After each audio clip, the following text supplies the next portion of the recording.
అదే RTV app వార్తల్ని క్షణాల్లో చదివే అవకాశం ఉంటుంది. ఒక న్యూస్ పేపర్, ఒక టెలివిజన్ ఛానల్ మీ చేతుల్లో ఎప్పుడూ ఉంటాయి. ఈ నెల 24వ తారీఖున ఏదైతే ఉందో డాక్టర్ కేఏ పాల్ గారు ప్రపంచ శాంతి సభ ప్రార్థన చేయబోతున్నారు. సో ఇది ఎందుకు చేయబోతున్నారు, దీనికల్లా మెయిన్ కారణం ఏమిటో ఆయన మాటలు తెలుసుకుందాం. సార్ చెప్పండి, ఇంత పెద్ద భారీ సభను ఏర్పాటు చేయబోతున్నారు, ప్రపంచ శాంతి ప్రార్థన సభ పెట్టబోతున్నారు, దీనికల్లా మెయిన్ కారణం ఏంటంటారు?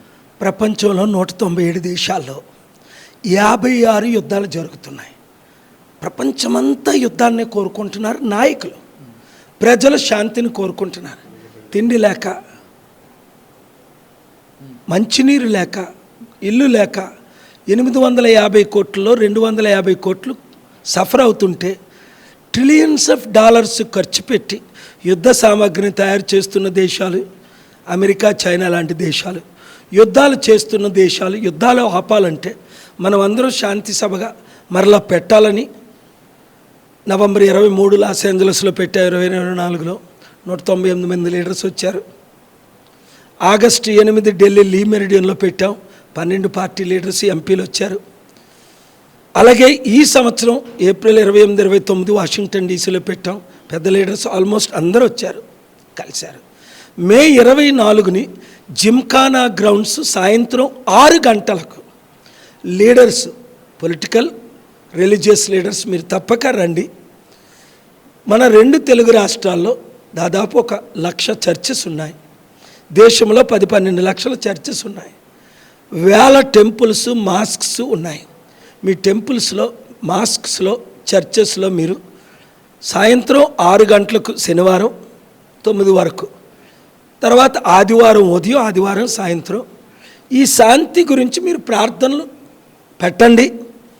లైవ్లో ఇప్పుడు ఆర్టీవీ లాగా ఇస్తున్న లైవ్లు అందరూ చూడండి. శాంతిని కోరుకుందాం, యుద్ధాన్ని కోరుకోవద్దు. సెన్సేషనల్గా యుద్ధం చేసి వాళ్ళు మన మీద ఒక ఆటం బాంబు వేస్తే మన వాళ్ళు కొన్ని లక్షల కోట్ల మంది చనిపోతారు. మనం వాళ్ళ మీద యుద్ధం చేస్తే వాళ్ళు కొన్ని కోట్ల మంది చనిపోతారు. తద్వారా నిరుద్యోగులు ఇంకా నిరుద్యోగులుగానే మిగిలిపోతారు, ఎక్కువైపోతారు.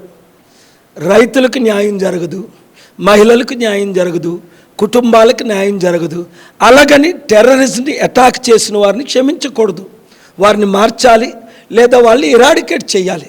అందుకనే పెహల్గామ్లో జరిగిన టెర్రరిజంని నేను తీవ్రంగా ఖండించాను. ఏప్రిల్ 22నే, మార్చి 24ని ప్రవీణ్ పగడాల జరిగినది హత్య అని నేను తీవ్రంగా ఖండించాను. కనుక శాంతి సభకు మే 24 6 గంటలకు ఇక్కడ సికింద్రాబాద్, హైదరాబాద్లో లీడర్స్ ఉన్నవారు ప్రతి ఒక్కరు జిమ్ఖానా గ్రౌండ్స్కి రండి.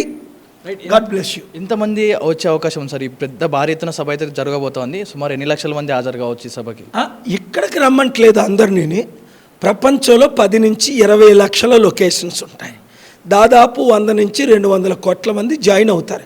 850 కోట్ల ప్రజల్లో మినిమం అయితే 100 కోట్లు, up to 200 crores to realistic numbers. 1,50,00,000 churches, temples, మాస్క్లో తక్కువ అయితే 10 లక్షలు 20 లక్షల వరకు జాయిన్ అవుతారు. 100కి 100 మంది చేయరు, 100కో 10-20% ఫాలో అవుతారు. కనుక మీ ఇంటిని మీరు ఎక్కడికి రావాల్సిన మీ ఇంటి దగ్గర ప్రార్థన చేసుకోండి. మీ చర్చిలో, మీ టెంపుల్లో, మీ మాస్క్లో పూజలు చేయించండి, ప్రార్థనలు చేయండి, మీరు చేయించండి. Blessed are the peacemakers. ఇక్కడ ఉన్న లీడర్స్ జిమ్ఖానా గ్రౌండ్స్కి రండి. శనివారం సాయంత్రం మే 24 6 గంటలకు Secunderabad Gymkhana. Thank you. A pastor నమ్మని నేను, కేఏ పాల్ గారు అంటే నాకు అభిమానం. ఎందుకంటే మీరు ఏ మతాన్ని దూషించరు, ఎవరిని అనరు, అందరినీ ఈక్వల్గా చూసుకుంటారు, తమ బిడ్డలా చూసుకుంటారు. కాబట్టి మీరంటే మాకు చాలా అభిమానం సార్. ఫైనల్గా జరగబోతున్న సభకి ఒక్క మాటలో మాటి తరపున ఇన్వైట్ చేయండి సార్. ఒక మాట ఏమంటారు సార్? ఆర్టీవీ ఆ రోజు లైవ్ ఇస్తుంది, నియర్లీ 7 to 9 PM అనుకుంటా, శనివారం. అందరూ వాచ్ చేయండి. అలాగే మీరు వాచ్ చేస్తున్న ప్రతి ఒక్కరు ఈ వీడియోని మీరు ఫార్వర్డ్ చేసేయండి 100,000 మందికి మీ సోషల్ మీడియాలో. అప్పుడే మనం each one reach 10, each one reach 100, each one reach 1000. So God bless you and your RTV. Thank you. Right, చూశారు కదా, ఏదైతే ఈ మే 24న జరగబోతున్న ఏదైతే ఉందో ప్రపంచ శాంతి ప్రార్థన సభ అయితే డాక్టర్ కేఏ పాల్ గారు అరేంజ్ చేయబోతున్నారు. సో ఆయన సూచించేది ఒకటే, శాంతి కోరుకుందాం, శాంతి కోసమే ప్రార్థన పెడుతున్నట్టుగా ఆయన చెప్పడం జరిగింది. ఇది 24 జరగబోయే సభ గురించి చెప్పిన మా పూర్తి మాటలు కెమెరామెన్ సాంబశివతో పవన్ వాయిదేవ్ RTV.